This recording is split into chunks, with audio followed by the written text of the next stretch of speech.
nigga, young gold nigga, yeah. Still in the club with the young niggas, yeah. Young gold nigga, yeah. Still all the young gold niggas. Join us every Monday, 6 p.m. Tuesday, 6 p.m. and Wednesday, 6 p.m. on the Fifth Wall Circle of Life. Young gold nigga. Yes, sir. Yes, sir. Yes, sir. We're back. It's your boy King Kelso. And it's your boy Bone on the Fifth Wall Circle Life Podcast. Man, I'm hyped up, prepared to do this. You prepared? I'm prepared today. Man, shit. I think that we've been doing this long enough for us to be able to get a format down. Yes, sir. And I think our format today, we're going to start with a topic, and I think everybody can feel this. Yeah. This generation right now is more accepting of people telling and snitching.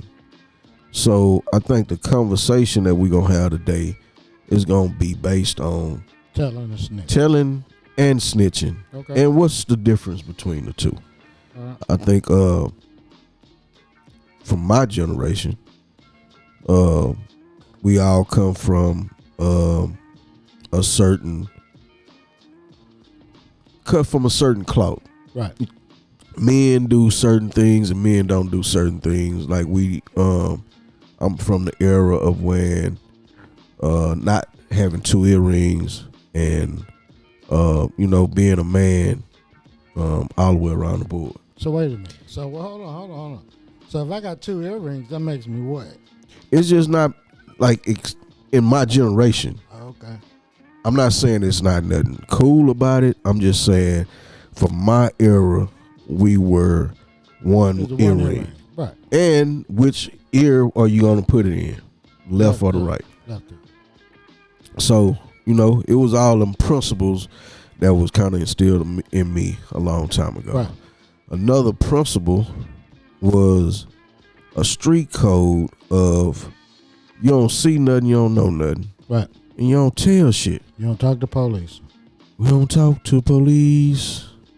No matter what. Regardless of whatever the situation is, you just gotta carry on, hold your own. So that's kind of like my principles that I was raised up on. Right. So I don't understand why it's so accepting in this generation now of motherfuckers telling it and people snitching. Now, I don't know. I don't growing understand. Up, we had people that would tell it. Yeah. Right? But you breaking somebody's grandma's house, she gonna tell it. Right. She's supposed to tell it. That's a lady though. That's a lady. Right? These cats out here, they joining these clubs, twisting their fingers all up, wearing these certain colors. Right. Adapting these codes and refusing to live by them. You want to make your money off this culture, this particular culture, and claiming to be these bad guys, but when the police come, now you want to be a citizen. Everybody can't, they can't hold under that pressure of them people talking to you and acting like they know something that they don't know. Man, them police don't know shit. Nothing. Unless you tell them something. So, right. No.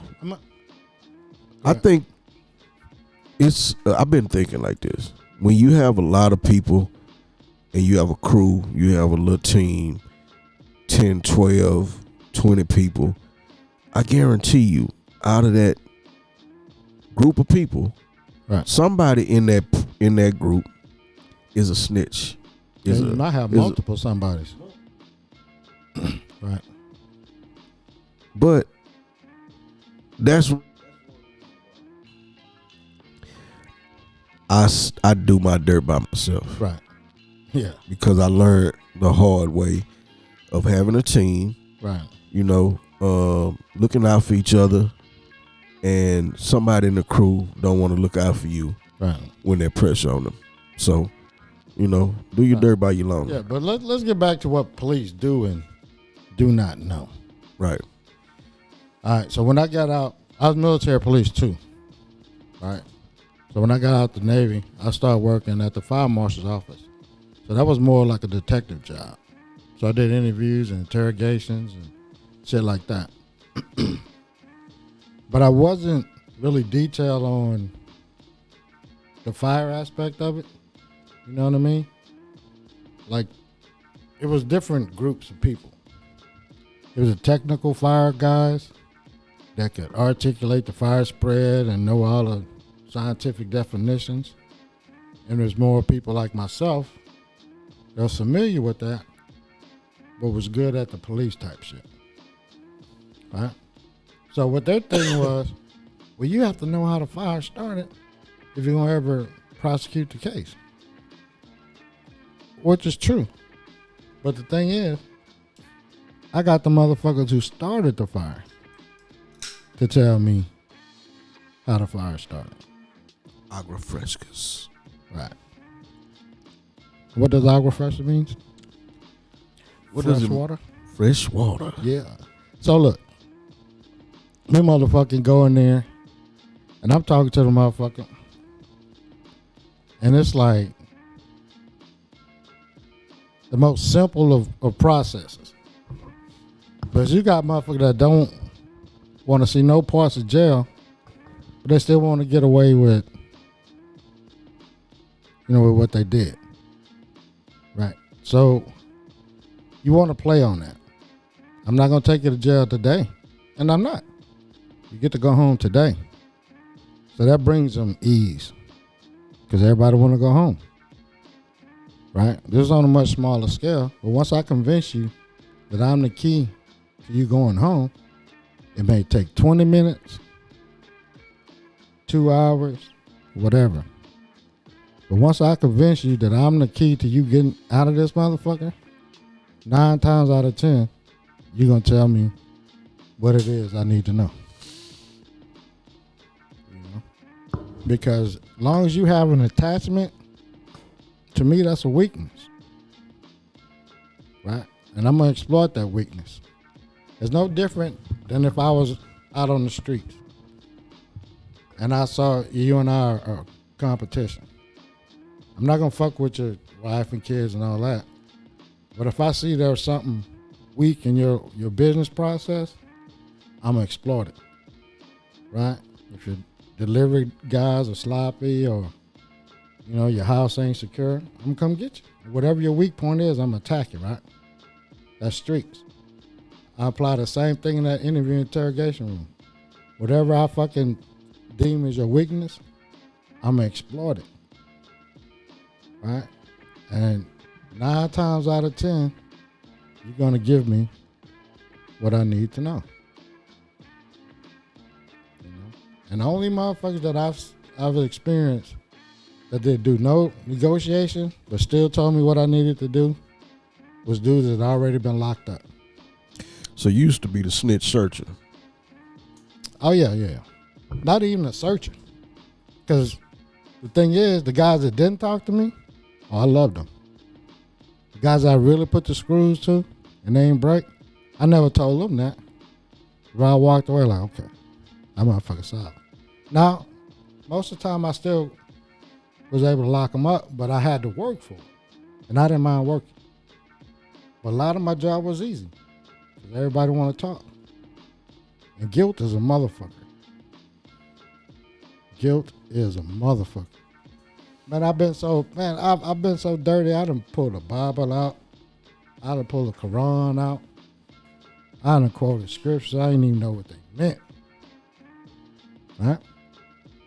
But you put a little bit of religion with a whole lot of fear. So give me a typical setting conversation between you and a snitch in interrogation. Typical conversation. First I would start is, me and you gonna sit down and we gonna talk. Right? Obviously, we'll be able to relate. If you hit me with some, woe is me, I grew up over here and I did all this shit, I can relate to that. So I'm cool with that. We'll have that conversation. And depending on where you're at with yours, if I see, like I had a guy that was treetop, I may have told you this story. He's treetop Pyru. Tattoos everywhere. Fierce looking little young man. I swear to God, I do. He looked terrifying. Set a fire to cover up what he thought was fingerprints that would have led to his arrest. Wind up having maybe 16, 15 units. 15 families homeless because of him. So I just used the family angle. All right? Because I already know you running with these dummies, your ass ain't got no family nowhere. So I just used that. Pushing that.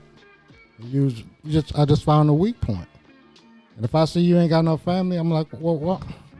Tell me in that house what TV was worth those 15 families losing all their belongings. What DVD player? Anything in that apartment that you decided to cover up, what was more valuable, than these people's stuff? Because this 15 families homeless. Because you didn't want to go to jail. You didn't want to go to jail for some shit that you done. So you decided to get out of your crime and burn his house down. And if you're 20 years old, you ain't never had no family, and motherfucker, you can't out slick, you can't tell me about how hard you grew up, you can't tell me none of that shit. Right? And at that time, I was fresh out the Navy, so you couldn't tell me about any affiliations that you had that made you think that it was okay to burn up people's shit. Because there is none. You get what I'm saying? So when you find that, man, it's not that difficult. Well, we breaking down snitching and how you can get a motherfucker to snitch in that type of it's not hard situation. I think it is hard. You just gotta have that in your mind and in your heart. Like, you gotta be, one of them type of dudes that can get broke. Some motherfuckers, I don't give a damn what you talking about, sir. I don't have nothing to talk to you about. Because just think about when Spook was here. We talk about the percentage of snitches. It was still high, and they were all locked up. And it's just not that many. Like I said, I only had one guy that was like, yeah, I did it. But I ain't going to tell you who else did it. But he had already been locked up. And for him, all I did was the math. I said, an arson lawyer going to cost you minimum 10 grand. Minimum. Right? Now you're going to have to get an expert. How much you think the expert's going to cost? So I just start going down the line. Motherfucker sit back in his chair. All right. It was Tim. It was Tim? Yeah. And then them, and all them. No, it was he took the rap. Oh, okay. No, he took the rap. And I told him, I said, man, when you get down there, they're going to need to know who drove the other car. I know. All right. You ain't got to tell me, but you might have to tell them. Well, we're on this journey right now today. We're two guys from Fifth Ward with our own growing up in the ward principles, and a principle that we both know right and can relate to is do not snitch. Ever. So that's what the message is today, is this era of snitching and telling. I need somebody to explain this shit to me. Yeah, I'm confused. We're going to come back in a second on the Fifth Ward Circle of Life. Yeah. Going on, man. It's your boy, King Kelso. Man, it's your boy, Bone. I'm over here getting refreshed with this Jaw Juice. I think this is the apple, pineapple, and ginger one. Yeah, I want you to try this one. No, that's the X-Lax. Yeah. But it's good for you, man. Yeah, absolutely. It's all natural juice. All natural. That can be found at jar.juice01. Get your juice. Instagram. And we're back. It's your boy King Kelso. It's your boy Bone. Yeah. On the Fifth Ward Circle of Life podcast. Having a hell of a discussion about some real sensitive type of shit. Telling. You know, Snitch. talking about snitching and telling. And something that I don't approve of in What either about way. telling? That's what Even with my kids, I don't like the snitching and all that telling, you know. You don't like telling? Yeah, you gotta let me know what's going on. That's cool. I'm just saying on the snitching part, just to get them to know the difference. Yeah. Because if both of y'all doing dirt, you ain't going to get off. You want your kids to tell you every motherfucking thing. So I'm talking about them as a person. Yeah. Just don't be no snitching. Yeah, I ain't with that shit either. So we want to start with, we had a conversation outside of the show, and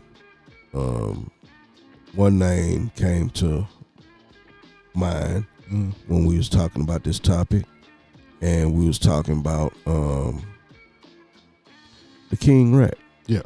Mr. Charleston White. Yes, sir.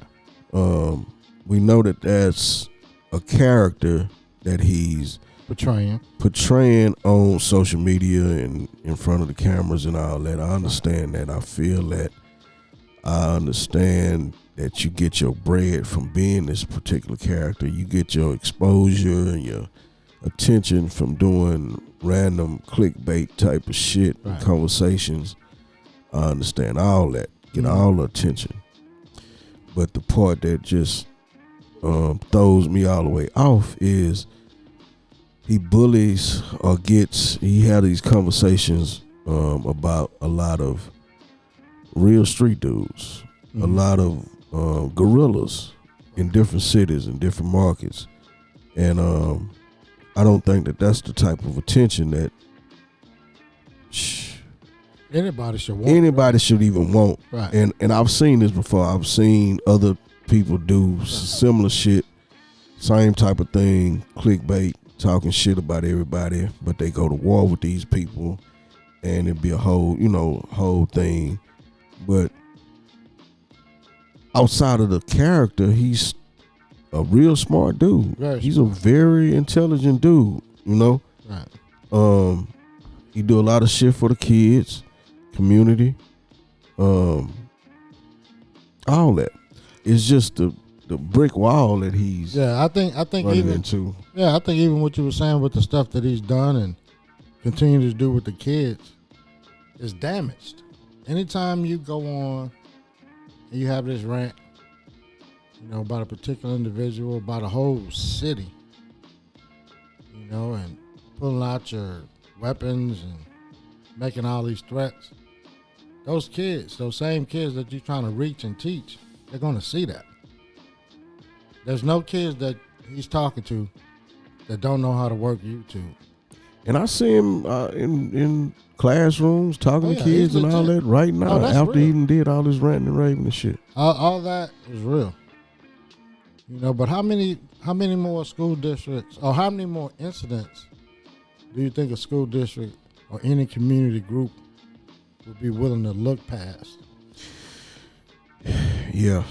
And, reason why we brought up this name, not to give him no, walk through his history and life and all that shit, because I don't know this dude. I don't know nothing but what I see on. Whatever. But I just know he's a proclaimed teller. Right. I will tell on your ass. Right. And the only bad part is being an instigator too. And that's the difference. We know people in Fifth Ward that, that motherfucker gonna tell it. Yeah. They gonna tell it. We thought was and that's solid. part of being a square is, you let the police do their job and you just call them and put them on whatever the job is. It's motherfuckers that's like that. Then you got people that I got it myself. Yeah. Well, cause see, I'm a teller, but I'm not a snitch. Right? You're what? I'm a teller in certain instances. Like somebody steal my package, I'm a teller. Like the time the motherfucker said they kidnapped my daughter, I called my brother. I wasn't gonna tell it because I wasn't gonna, you know what I mean? And that was a real live incident that I thought was happening. And my first thing was, man, I'm gonna call my brother. Man, you know, something crazy happened to me a few months back. My neighbors, 2 ladies, they always was into it, fighting. You tell me about them hoes. And 2 Caucasian ladies, though. Crazy shit. It was like 3 in the morning, 3:30 in the morning. I hear screaming and hollering in the backyard, and it sounded like she was getting her ass killed back there. Yeah. Woke me up out of deep sleep. I called the police on they motherfucking ass. Yeah, she back there. She whooping her ass. Yeah, she hollering. They back there right now. Exactly. So there's instances where, you gonna tell. I told it. Yeah. The motherfuckers ain't even come though. They didn't even come, man. I was like, boy, that's cool. But I'm saying that's the memory of me telling it. Yeah, that's but what I'm it's, saying. you know, something happened. She getting the shit beat out of her or something. Yeah, but it's certain, I guess, man, you can say it's, well, I know it's how we were built, how we were raised up. Because there's certain instances that I would never even think about calling police. Yeah. You know what I mean? Somebody that I know that can handle a particular incident is going to get a call. It happened numerous occasions. I received the calls, and I've made the calls. So in some situations, telling it or calling the police, or telling, let me give you an example. Somebody's son did something to you. Yeah. You go tell the mama. That's telling it, right? Right. So not if I got a little nephew. Yeah, in some situations you feel okay with telling, right? Yeah. Okay.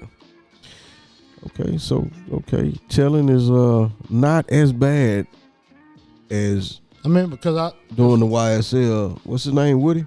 That's snitching. That's straight snitching. That boy was on the payroll for 11 years. 11 years. And as much shit they was doing in 11 years and much stuff he was doing, I'm sure he's still getting paid nicely. That's cool. So that's first person is a title teller. Mm-hmm. Second person, and I'm not gonna be joking with the shit. The first person says out of his mouth verbatim, "I'm gonna tell on your ass." Yeah. So he will tell. The second type of situation we are talking about today is snitching. Oh. Being around a group of people, y'all all from the streets, y'all all doing dirt, and you telling all our motherfucking dirt. You snitching. You snitching big time. And you doing dirt too, and you just don't want to go to jail. Yeah, you the lowest form of human being. Because if we both doing this shit, we both active, man, you gotta take them lumps. Whatever them people give us is what them people give us. Man, if you can't do, if you're not built to do no time, don't do no crime. Right. I even thought about this when I was in the streets. I'm not a nigga that's okay with doing 50 years. Right. So I'm not gonna do no 50-year type shit. I'm gonna sell this good weed, right, and I'm gonna hustle, right, within my, right, my year limits. Right. So you done a risk assessment. And that's for real. I I did a lot of shit, but it's just when you take them risks, you got to be ready for not just the reward, but you got to be ready for the loss too. You got to be ready for when the police come and jam your motherfucking ass against the wall, yep, and sit you down and ask you 1,000 questions. Are you ready for that?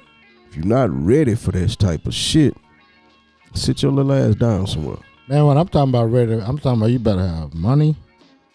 You gotta have some money. In your mind, you better have rehearsed 1,000,000 times on what your response is gonna be to when them laws get on your ass. Because that's how I get you. You come in that motherfucker, you gonna freestyle on me? You done lost your motherfucking mind. All them lies that you gonna tell them people, they done heard all that shit. All before. Just shut the fuck up. Man, you better have a good script. Cause I'm gonna rip your ass apart. I'm gonna let you, first I'm gonna let you just tell the story. Let it be all lies. So in what situation can you think of snitching would be okay? Like my man, Who was that? gangster. Who was that? Stepbrother or some shit. I have no clue.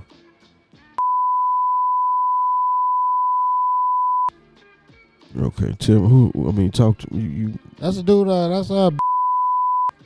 Mm-hmm. What'd he do? That motherfucker was locked up, probably doing like 1,000 years, right? And his father partner died, and he had already been locked up maybe like 10 years after the father partner died.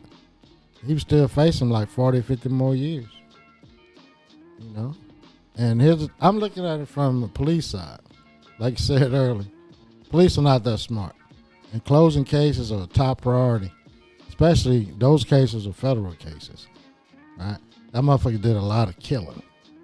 So for those federal cases to sit on their books, when I got a man sitting in a cell that could get at least 10 to 15 murders off my books, and he can get his ass out of jail, I'm going to go see that man. And I'm going to present him a deal that he cannot refuse. I'm going to tell him, man, you're going to stay in jail for 40 more years when I can let you out in 5 if you tell me what we already know. I'm going to tell that motherfucker what he already know.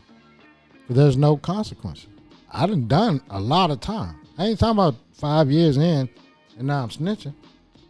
I did a quarter of my life in this bitch. You want me to do 40 more? And them people, he didn't come to them. He didn't make that deal. They made that deal. I'm telling you, from the police side of it, man, I promise you, they dressed that motherfucker up so nice, he would be retarded. I don't know why. I look at it all the way different. No, I look at it I like do. if I done did 40 years, I'm already institutionalized. Fuck it. Let me ride this shit all night. I'm not finna tell you shit. Well, that it depends In on that no too. instance. It definitely depends on that too.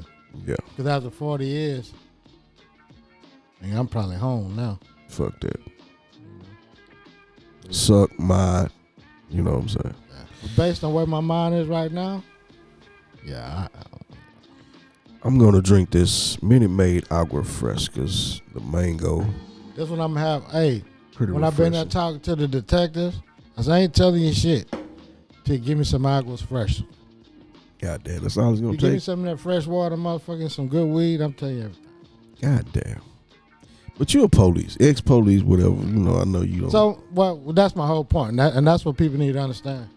My mind frame is totally different. totally different.